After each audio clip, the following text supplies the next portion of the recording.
Sinagot ni Sue Ramirez ang nagkomento na hindi magtatagal ay maghihiwalay rin naman sila ni Dominic Roque na very proud sa actress. Post kasi ni Dominic, "I just wanna say how proud I am of this person that I love, galing-galing mo, babe. Grabe, namamangha ako sa mga talents mo, most people don't even know that you sing real good. Kaya sing more, baby, I'll be here cheering for you.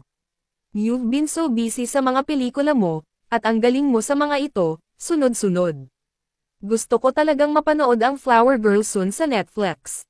Alam kong pinagpaguran at ginalingan mo talaga ang paggawa ng mga ito. Congratulations sa What Lies Beneath Wuho. Good job babe. Cheers to more travels with you, babe. Japan let's go." Sumagot si Sunang, "My baby thank you. You have no idea how much this means to me. You make everything feel even more special. So lucky to have you." At ayun nga, may sumagot ng hindi magtatagal at maghihiwalay rin sila. Nag-reply si Sunang, "Ge.